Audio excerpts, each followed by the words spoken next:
Microsoft Excel के सबसे important function V lookup को अब आपको याद करने की ज़रूरत नहीं है। एआई के हेल्प से सिर्फ एक कमांड में या फिर एक क्लिक में वी लुकअप का फंक्शन आप निकाल सकते हैं, अपने डेटाबेस में यूज कर सकते हैं। तो आज हम लोग सीखेंगे कि एआई के हेल्प से वी लुकअप अपने एक्सेल में कैसे निकालते हैं। इसके लिए हमारे पास एक छोटा सा डेटा सेट है, आपको ये मैं डिस्क्रिप्शन बॉक्स में दे दूंगा, वहाँ से आप step by step same to same follow कर सकते हैं। यहाँ पे सबसे पहले आपको आना है होम के अंदर और एडिन्स के थ्रू आपको चैट जीपीटी एड इन कर लेना है। एडिन्स आपका होम टैब में मिलेगा या फिर आप पुराना वर्जन यूज़ करते हैं तो इंसर्ट में मिलेगा, कहीं भी हो वहाँ से आप चैट जीपीटी को एड इन कर लेंगे। एड इन करने के बाद आपके पास नेट का कनेक्शन होना चाहिए और चैट जीपीटी में आप क्लिक करेंगे। जैसे इसमें क्लिक करेंगे तो एक पैनल खुल जाएगा, ये चैट जीपीटी का पैनल है। अब आपको अलग से ब्राउज़र में चैट जीपीटी यूज़ करना नहीं है, इसी पैनल के हेल्प से आप एक्सेल का सारा काम कर सकते हैं। तो हमें यहाँ पे यूज़ करना है वी लुकअप। वी लुकअप हमें याद नहीं है तो हम लोग एआई के थ्रू से कैसे करेंगे, चलिए देखते हैं। यहाँ पे कुछ चीज़ों को ध्यान में रखना ज़रूरी है।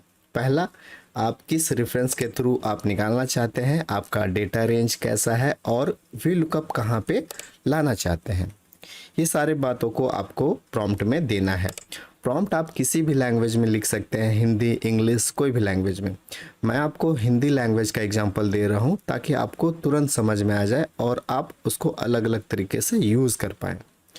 तो हमारा डिमांड ये है कि यहाँ पे जो भी आइटम कोड लिखा जाए उसका कैटेगरी यहाँ पे मिल जाए वी लुकअप के थ्रू। तो यहाँ पे देखेंगे आस्क एनीथिंग लिखा हुआ, यहीं पे आपको प्रॉम्प्ट लिखना है। यहाँ पे मैं लिखता हूँ कि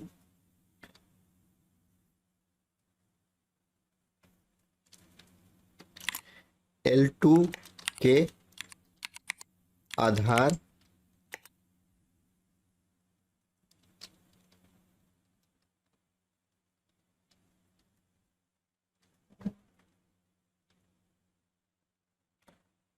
से मुझे कैटेगरी निकालना है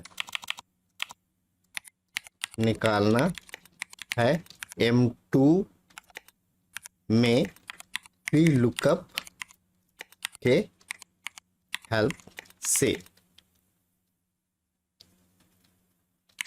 रेंज सिलेक्टेड है।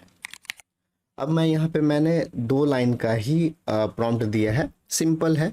L2 के आधार पे मुझे कैटेगरी निकालना है M2 में, वी लुकअप के हेल्प से रेंज सिलेक्टेड है। अब यहाँ पे L2 तो मैंने बता दिया और M2 भी बता दिया। रेंज सिलेक्टेड है जो मैंने लिखा है वो हमें रेंज सिलेक्ट करके दिखाना होगा इस तरह से, तभी कंप्यूटर जान पाएगा कि कौन सा रेंज सिलेक्टेड है और हमें किस पे काम करने की ज़रूरत है। तो ये पूरा रेंज आपको सिलेक्ट कर लेना है। पूरा रेंज नीचे तक सिलेक्ट करने के लिए आपको एक शॉर्टकट की यूज़ करना है, कंट्रोल शिफ्ट और डाउन एरो की। ये सिलेक्ट करने के बाद आप फिर से ऊपर आ जाएंगे। यहाँ पे एक चीज़ आपको समझना है कि मैंने ए वाला कॉलम छोड़ दिया, वहाँ पे मैंने सिलेक्ट नहीं किया है, क्योंकि आपको भी पता होगा कि जो हमारा लुकअप वैल्यू होता है वो हमारे रेंज के फर्स्ट कॉलम में होता है। तो इसी तरह का सिलेक्शन होगा तो कंप्यूटर या फिर एआई गलती नहीं करेगा, फॉर्मूला एक्यूरेट मिलेगा आपको। अब यहाँ पे आपको ध्यान देना है कि मैंने कैटेगरी भी बता दिया और कैटेगरी आपका M2 में देना है, ये भी मैंने बता दिया है। इतना करना है आपको, सिर्फ और सिर्फ यहाँ पे अब सेंड कर देना है। सेंड अब जैसे करेंगे तो रेंज ये सिलेक्टेड है, इसको देखा जाएगा। रेफरेंस हमारा ये है, इसके आधार पर ढूंढना है और कहाँ पे ढूंढ करके फार्मूला पुट करना है M2 में, ये भी मैंने बता दिया है। ये सारा स्क्रिप्टिंग करने का काम यहाँ पे हो रहा, आप इसे पढ़ भी सकते हैं। ये ऑफिस स्क्रिप्ट के साथ इंटीग्रेट है और ये ऑफिस के साथ मिलकर काम करता है। आपको फार्मूला कॉपी और पेस्ट करने की ज़रूरत नहीं है, डायरेक्ट ये यहाँ से यहाँ तक आ जाएगा। अब यहाँ पे आप देख सकते हैं कि जो हमारा चैट जीपीटी का प्रॉम्प्ट था वो कंप्लीट हो गया। यहाँ पे लिखा है रिजल्ट पर्सनल केयर आ रहा है, जो लुकअप टेबल में इतने आइटम कोड के कैटेगरी से मैच करता है।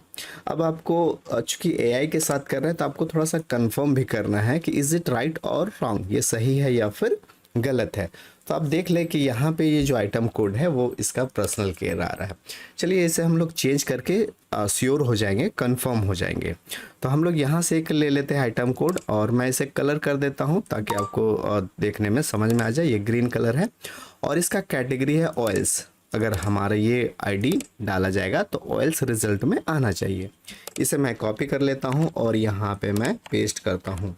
ये देखिए ऑयल्स आ गया। फिर से एक बार कंफर्म कर लेते हैं, इसको कॉपी करते हैं और ये पर्सनल केयर है, या फिर मैं इसे कॉपी करता हूँ इस वाले को और इसका है हाइजीन।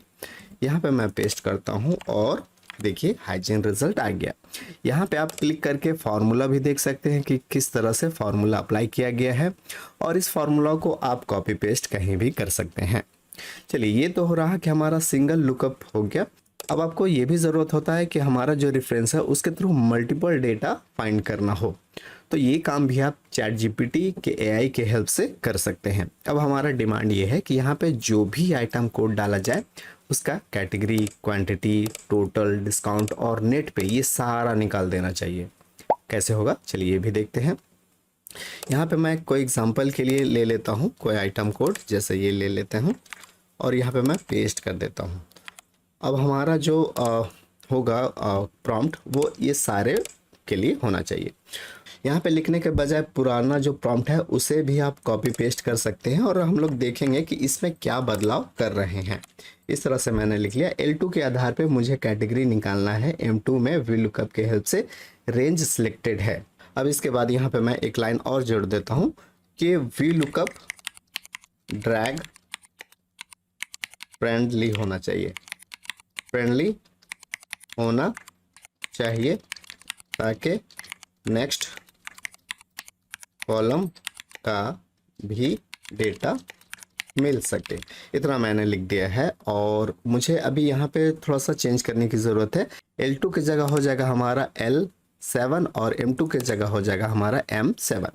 तो ये आपको ध्यान रखना है कि आप जब नेक्स्ट बार जब आप अप्लाई करते हैं तो रेफरेंस में क्या बदलाव हो रहा है और उस बदलाव को उसी के अकॉर्डिंग आपको चेंज कर देना है। अगर हमारा जो काम है वो उसी जगह हो रहा है तो फिर आपको चेंज करने की ज़रूरत नहीं है, कोई और जगह हो रहा है तो आपको चेंज करने की ज़रूरत है। चलिए, इतना मैंने ऐड कर दिया है। एक लाइन फिर से ऐड कर दिया ताकि हमें इधर वाले कॉलम को भी VLOOKUP की हेल्प से निकाल सके। यहाँ पे अब आपको सेंड कर देना है।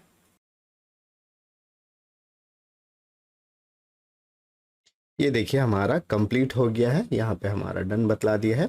चलिए अब हम लोग चेक कर लेते हैं कि हाँ हमारा रिजल्ट सही है या फिर नहीं है।